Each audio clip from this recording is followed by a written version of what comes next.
Assalamu alaikum wa rahmatullahi wa barakatuh. To some of you, and peace out to the rest of you. Blackheart, shining and sign of black, and again asking you to hit that share button because honestly, sharing the message is more important than the messenger. Thank you if you've hit either one of the three buttons, but especially if you've hit share. This is part two of my last one about colorism and why the real reason for black men that it is our fight. And I pretty much said in part one that the reason it's our fight is because actually it's been leveled against us. We're being selected and unselected in large part based on that. The only men that are largely unaffected by colorism are the ones who are right smack dab in the middle of the spectrum. And that also changes with regard to region, in all honesty. I mean, what's considered to be in the middle and the south is oftentimes considered to be very dark up north. So that's true. But I understand it changes from region to region, but with respect to whatever region you're in, if you are a black man right in the middle, you're probably not going to face it a whole lot. At least not the stereotyping. And that's good. But many of us that are on either end of the spectrum are going to get it. And I'm not assuming really that either one has more. Pretty much, chocolate brothers have an easier time in the beginning having their respect. It's hard for them to keep it over time as she gets to know them because any normal human flaw is a reason for a Western woman to disrespect you. But if you're a paler man, it's going to be very difficult, unless, of course, they're looking for a man to rescue them because you're seen as the beta bucks. So, in that regard, I would say that it is a bit less of a slap in the face, the treatment you'll get when you're chocolate in the beginning. Their turn tends to come later on. But anyway, now in part two, what I want to start off by saying is that reverse colorism or the reactionary colorism is not really considered by the sisterhood to be colorism because it defies white supremacy, and that is a valid point that black women do have. When it is applied against lighter skinned people, it is a defiance of white supremacy. Now, whether you like that or not, it's up to you. But I'm simply saying that that is one of the valid points. And I'm always in favor of admitting when they've got a valid point. White supremacy is a goddamn problem. It's actually the world's problem. Neely Fuller was right. You don't understand white supremacy, everything else confuses you. Now that I understand it, from having spied on white people and even other non-black folks, and reporting back to you, for the purpose of reporting back to you, I've come to understand white supremacy. It's global. It changes from region to region in its intensity. It is in the subconscious minds around the world. It is in the conscious minds in some places. Everyone's got two minds, but in some places it's in both minds, and in other places, like where I am now, it's only in the subconscious. It is not always coupled up with hatred and violence like it is in the West. Its beginning is an assumption that most of the world has that white is normal and dark is abnormal. So you never have to ask a really pale person why they're pale. You have to ask a really dark person how they got so dark. That's the assumption. Nowhere in the world outside of northern latitudes where white people live, no, other than that, nowhere in the world do you find self-tanning fluids and anything else to help people become darker. But you will find many bleaching agents that are actually more dangerous in the tropical world. That's white supremacy. You understand it, everything else comes into play. White supremacy helped me understand how Islam is true. And maybe that's another recording, but it did help me to somewhat understand it. And actually, it somewhat helped me to fully understand it. And that's, like I said, that's another recording. But don't make any mistake about it. Every time I record, I actually have an Islamic reason for the recording, every single one of them. I'll explain that one day, inshallah. Now, the issue with this reverse reactionary colorism is that it is still a good and a bad idea. It is defiant of white supremacy. The problem is that it still blames men for that over which they have no control. And it is not merely a preference as is practiced in the United States. It is a blame, and in many cases, in many cases, it's not a blame, but in many cases it is. Now, if it's a preference with no hatred, it's not a blame. But if it is a preference with some stereotyping that goes with it, and we know we get stereotyped, like I said in part one, then it's a blame. However, it's oftentimes exercised by an individual woman on behalf of her peer group. And this is not acceptable because it's not acceptable when men do it.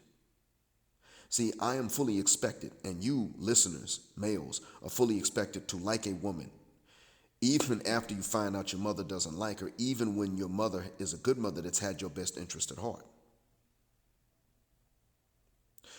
This is your mother you're supposed to disregard even when she's been a good mother. We're not allowed to base feelings for individual women even on our loyalty to our own mothers. None of us are, as far as Sapphire is concerned, but the opposite does not hold true even for the ones that call themselves independent. They are allowed to base their feelings on you, not even based on the mother, but on the friends. So if a mother doesn't like you, that's supposed to come with the territory, and that's not where the hypocrisy lies, but she's allowed to let her friends influence her, even if her friends are untrusted by her mother, because her mother sees something wrong in them. She's supposed to let that take effect. She ain't supposed to tell you that because they know how it sounds to a man, but they still will do that. And as a matter of fact, when they seem to like you, but they just won't pick you, even when they seem to like you, that's the reason in most cases. It's something about the peer group, something about the public. Matter of fact, they're even allowed to unchoose you because of the opinions of strangers, how y'all look together. And this oftentimes is influenced by colorism and other things, but colorism. There's also height. Colorism is also a justification to stereotypists, and I explain how they do it. The problem is that when they don't really like black men in general in many cases, but they're physically attracted to us, at least the more original looking of us, and maybe even both, that makes them even more prone to stereotype us negatively. Now, young black people in general don't positively stereotype other black people. Young black folks, we have to clown people all the time. But when we men grow up, we have to outgrow that. However, because when we're young, we give women too much attention, especially the young ones. They don't have to mature in their minds in order to succeed reproductively.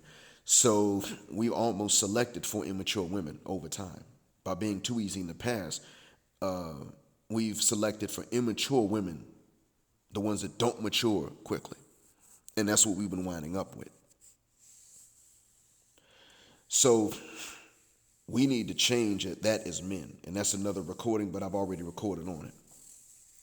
But since we don't force these women to grow past these childish stages in which they negatively stereotype black men,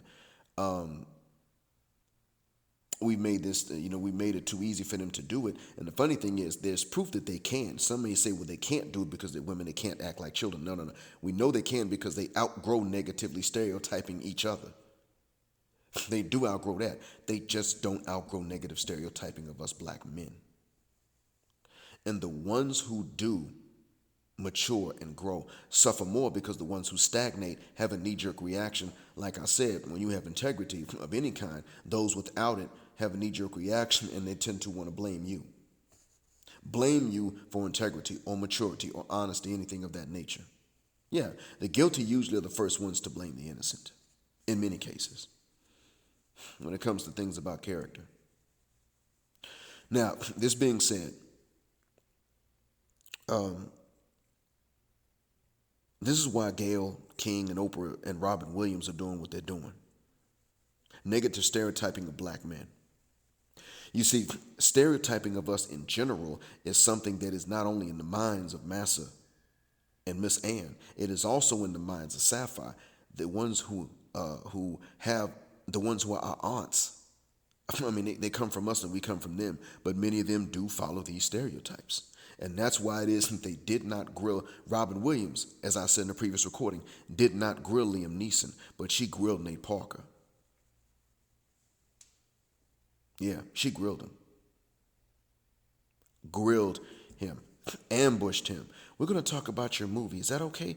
He agreed. He got there. She didn't want to talk about the movie. She wanted to talk about the accusation for which he was acquitted, ignoring the fact that it is common knowledge that white women falsely accuse black men in the United States.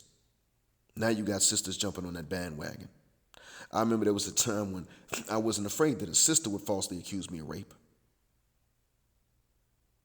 Matter of fact, I was more afraid of being falsely accused of harassment than rape because when I was coming up, a sister didn't want to admit that I succeeded in overpowering her.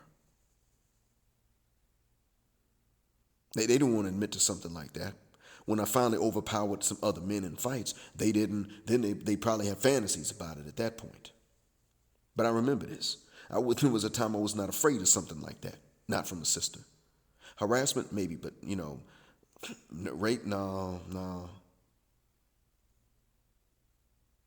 But then now I have to admit, if I was not married to my wife from the continent, I still would never approach a sister because even though not all of them would do something like this, with my luck that I had inside of the United States, I would be the one who found someone that would do something like this because apparently a lot of black men face this.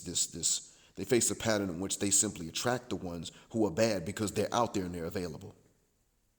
So if they don't have to be the majority of the population, that's what comes towards me because they're already available. So, last thing is that colorism in either direction,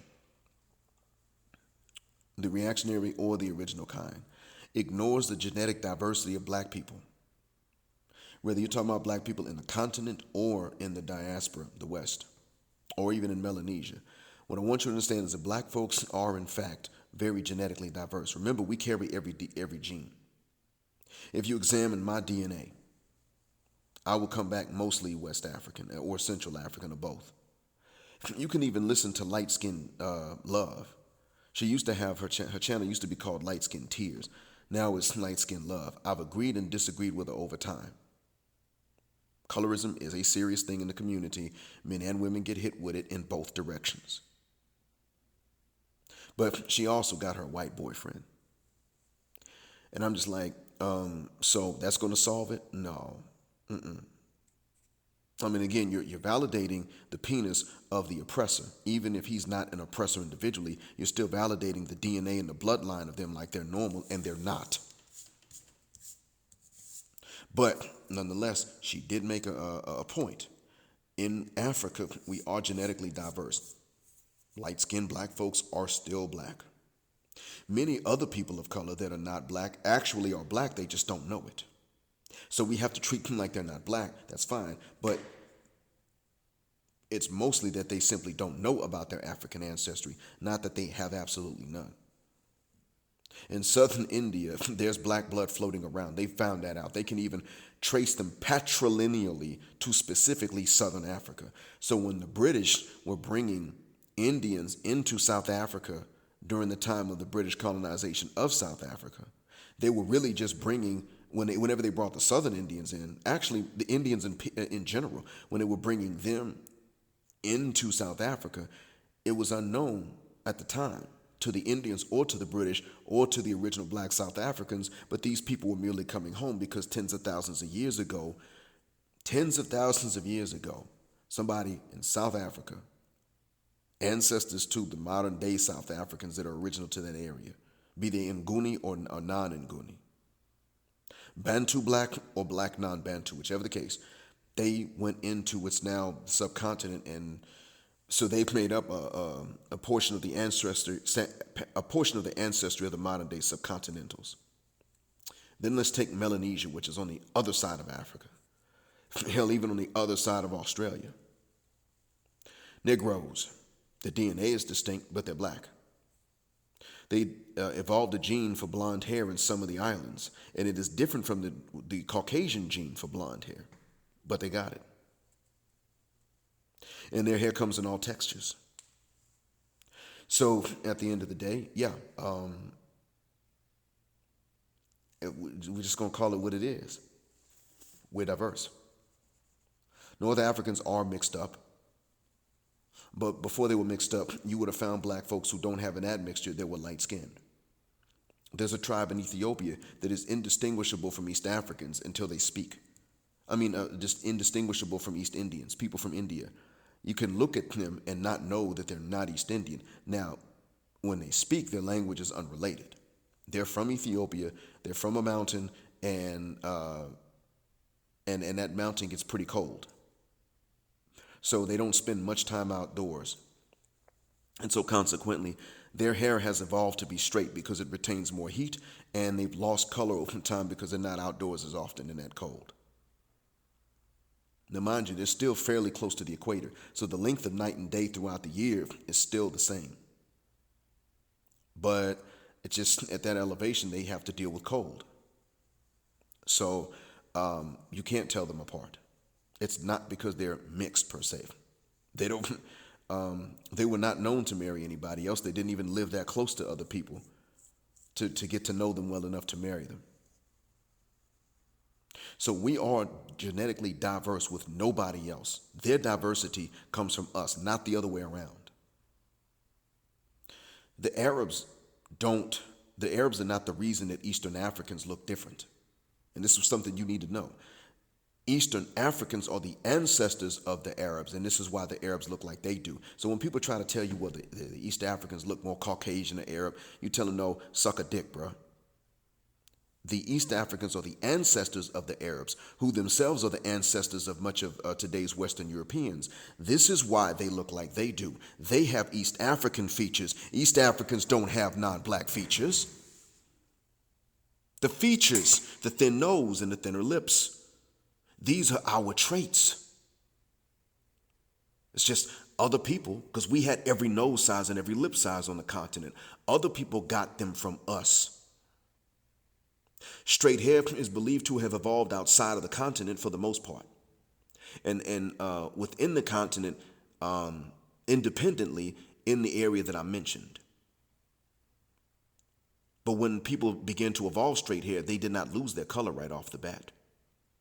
Because remember, any baby of any race that is born with hair is born with straight hair. Remember that, no matter what part of Africa the baby is born in, if the baby's not born bald, the baby's born with straight hair. The follicles have to activate. It is a very easy evolutionary mechanism for the gene that causes the follicles to change shape to simply deactivate. The gene could be there in the off position because it's not necessary anymore. Then the gene could just completely disappear through time. So because we don't really look at genetics and we don't look much into DNA, we got a lot of ignorant, and this is for both men and women, we got a lot of you ignorant furthermuckers. I'm trying not to cuss anymore. We got a lot of you ignorant furthermuckers running around here talking a lot of mad crap about everybody else. And even about black folk who simply have you could say less tropical phenotypes or phenotypes that serve an advantage outside of the tropics and colder weather. You be talking cash junk and y'all don't know nothing. I saw that today on O'Shea's thing when he had the picture of Cecil Williams up. Cecil Williams is a black man. A lot of people were like, that man ain't black, he a Mexican. Okay, excuse me. Number one, the average Mexican is something like 7% African American. 7% African. But actually, that's that's the lower estimate. It's more than that. The low estimate is 7% African blood. That's the first thing to understand. The other thing to understand is that, like I said, we already have all the diversity. So you cannot use necessarily a skin tone to exclude someone. You have to use DNA, which will show you how long ago their last ancestor was black. That's really what and that does show up in the phenotype. Yeah, you know a European when you see him. That man's not a European. So we got to stop looking at black folk that so-called, quote unquote, look like someone else and start saying they look like someone else. No. These other people look like this type of black person. Cecil Williams is a brother. Does he have white blood? Yes. Does he have Native American blood? Yes, according to the records. But that's a brother. Junebug. So The thing is that it is being used, and it's trying to be used, or people are trying to use it as some kind of mechanism by which to recategorize many of us without fully understanding the DNA. Because what you got to understand, if you want to go above this colorism thing, you have to understand this.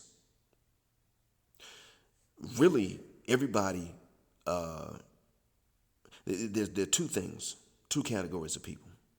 That's really it. The ones that know they come from us and the ones that don't. And if they act like they don't know, then they don't know. It's okay to sit up and say you ain't black because their actual heritage is different from any African heritage. From as far back as any written history, fine. You look at the East End and you're like, okay, you know what? You ain't black. You ain't been with black people. You ain't behaved like that. When we get benefits, you step your butt to the side and don't try to share them with us. It's okay to say that. But it's not because they have no black blood in them at all. That's not the reason why. It is because of what they have chosen to do and the side they have chosen to take. But we got to stop getting ready to kick out some of our own unnecessarily. If you wanted to do that to me, but you agreed to never do this to anybody else, I would tolerate it. I would say, fair enough, you can kick me out. You can ban me from the mother continent for the rest of my life. Fair enough. Just do me one favor. Don't do this to anybody else. And don't do this to my kids either. I'll take that burden on me if it makes you feel any better. But do not go kicking out other people that belong to us simply because you had an episode of paranoia, a misaimed paranoia.